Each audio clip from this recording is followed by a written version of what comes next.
भाईचारा बनाओ। प्रभु जन सम्मेलन जो 7वां सम्मेलन सबसे पहले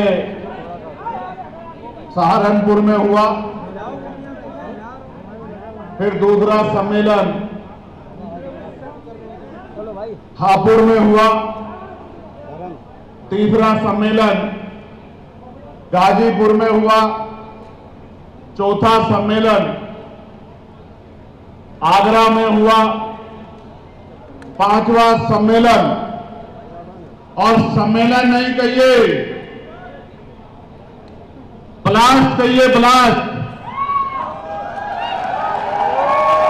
5वां सम्मेलन जिसने बड़े बड़े पार्टियों दलों की नींद उड़ा दी, वो लखनऊ में हुआ 1 तारीख को, 1 जून 2025, और वो भी 1 जून को इसलिए रखा गया कि अर्जक संघ की स्थापना दिवस था। इसलिए अर्जक संघ के लोगों को, उन महान मूर्तियों को, उन महान विभूतियों को, उन संघर्ष के योद्धाओं को याद करने के लिए जिन्होंने अर्जक संघ को जो है तैयार करके समाज में बौद्धिक विकास की लहर चलाई, उनको नमन करने के लिए 1 जून को लखनऊ में रखा गया।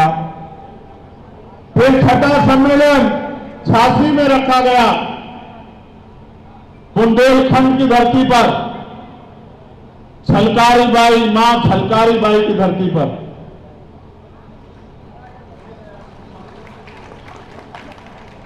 सर्वश्रेष्ठ विद्रोहियों में से एक मां फूलन देवी की धरती पर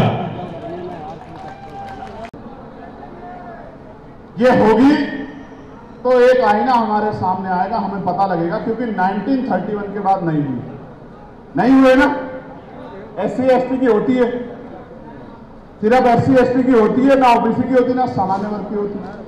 तो संपूर्ण जातिगत गणना होनी चाहिए और उसके आर्थिक आंकड़े जारी होने चाहिए। जैसे बिहार में हुआ था तो पता लगा कि 10% आबादी सामान्य समाज की है और 90% आबादी SC ST OBC और माइनॉरिटी। अब मेरा यह कहना है कि जब ये हो जाए तो फिर शाश्वत साधन संसाधन में भी बंटवारा होना चाहिए। फिर 52% OBC को 52% आरक्षण मिलना चाहिए। इस बात पर भी मैं सबसे पुरजोर वकालत करूंगा, और अगर उसके लिए संघर्ष करना पड़ा, जैसे मानव काशीराम साहब ने कहा था कि मंडल कमीशन लागू करो वरना कुर्सी खाली करो, इस काम को दोहरा के दिखाने का काम भी आजाद समाज पार्टी करेगी। मेरी बात को आप याद रखें। प्यारे साथियों, ये भी मन में शंका बड़ी आ गई है कि ईवीएम के द्वारा वोट की चोरी हो रही है। ये भी बहुत बड़ी शंका लोगों के मन में है, और मैं समझता हूं कि लोकतंत्र में तो जो जनता की समस्या है, जो जनता की शंका है, जो जनता की मांग है, पूरी होनी चाहिए। होनी चाहिए, नहीं होनी चाहिए? लोकतंत्र का मतलब क्या होता है?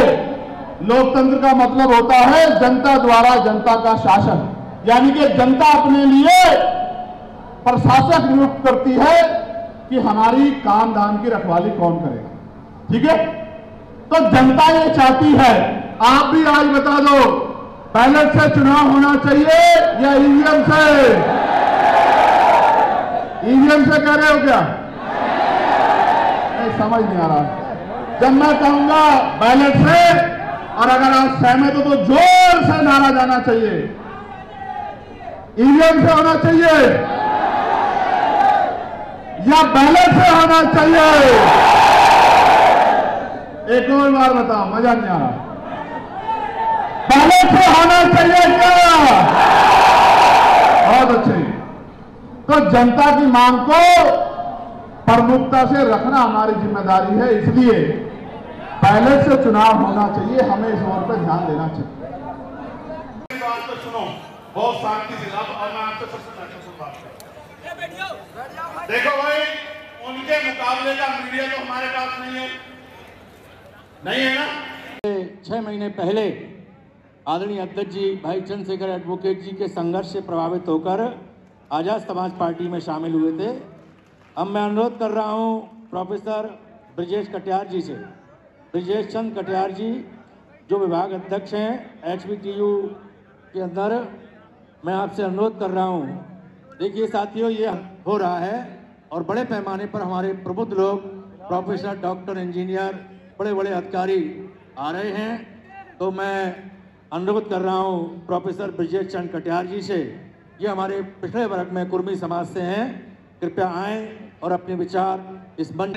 सांसद भाई चंद्रशेखर आजाद जी, मंच पर विराजमान सभी बौद्धिक समाज के प्रतिष्ठित लोग और क्रांतिकारी साथियों,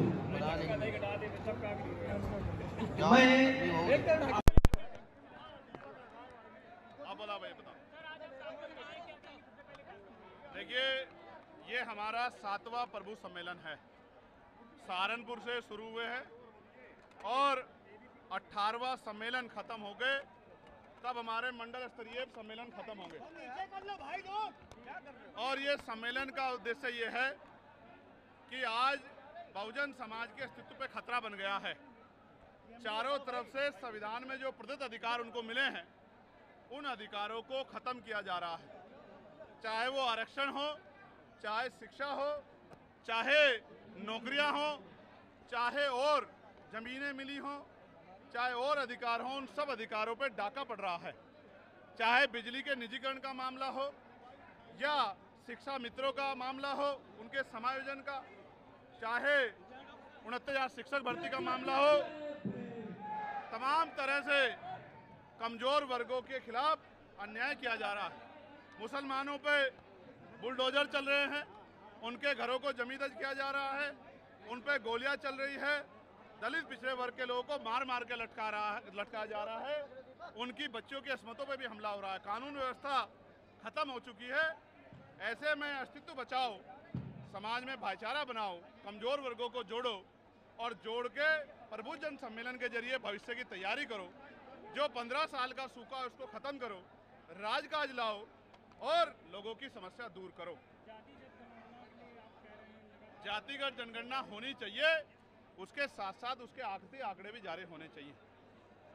सिर्फ गणना ही नहीं, किसके पास जमीन है, किसके पास रोजगार है, किसके पास इंडस्ट्री है, किसके पास पैसा है, किसके पास हेलीकॉप्टर है, किसके पास जहाज है, किसके पास 4 पहिया गाड़ी है, किसके पास 2 पहिया गाड़ी है, किस पे पक्का मकान है, किस पे दुकान है और कौन गरीबी में मर रहा है, ये सारी जानकारी सार्वजनिक होनी चाहिए। पंचायत चुनाव बहुत मजबूती से आज़ाद समाज पार्टी काशीराम और भीम आर्मी लड़ेगी। उसके लिए वो संघर्ष कर रही है, गांव-गांव प्रचार कर रही है, बूथ कमेटियां बना रही है, सेक्टर कमेटियां बना रही है, ग्राम पंचायत समितियां बना रही है, भाईचारा को 12 जातियों को जोड़ के भाईचारा कमेटी बना रही है, तमाम तरह से उनके मुद्दों के लिए संघर्ष कर रही है। अभी बिजली के निजीकरण पे भी हम लोग और शिक्षा मित्रों के संयोजन पे भी आंदोलन करेंगे। हम लगातार कोशिश कर रहे हैं कि आज़ाद समाज पार्टी तेजी से आगे बढ़े और उसके जरिए लोगों की समस्याओं का हल हो। 2027 के चुनाव से पहले जो गुंडा राज उत्तर प्रदेश में चल रहा है उसको खत्म करना होगा। जैसे आपने देखा 50 झुग्गियां जली, कोई मुआवजा नहीं मिला, सीएमओ को हटा दिया गया, उसको जाति सूचक गालियां दी गई, उसको सिस्टम में आने का न्योता दिया गया, ना करने पे उसको हटा दिया गया। इसका मतलब आप समझिए कि जो दलित पिछड़े वर्ग का व्यक्ति, मुस्लिम समाज का व्यक्ति इनके सिस्टम में नहीं आएगा, उसको अपमानित भी करेंगे, उसको हटा भी देंगे। ये आपके सामने हो रहा है, ये छिपा हुआ नहीं है। और जिस तरह से कौशाम्बी में सरकार ने गलत तरह से षड्यंत्र करके जिनकी बेटी के साथ अन्याय हुआ उन्हीं को आरोपी बना के उनके लिए लड़ने वालों को जेल में डाल दिया, ये भी पाल समाज के साथ जो अन्याय हो, ये भी किसी छिपा हुआ नहीं। इसलिए मैंने उस घटना की सीबीआई जांच की मांग की है। बहुत जल्द मैं उस परिवार से मिलने के लिए भी जाऊंगा। मैंने इस पर कहा है कि मैं कोर्ट में ही अपना जवाब दूंगा। एक महिला के सम्मान का विषय, और मैं इस पर अब बात इसलिए भी रखना चाहता मीडिया के लोग बहरे थोड़ा ही है, मैं कई बार इस पे कह चुका हूँ, फिर मीडिया के लोग इस पे सवाल करते हैं। नहीं, मैं हैसियत के बराबर के लोगों का जवाब देता हूँ।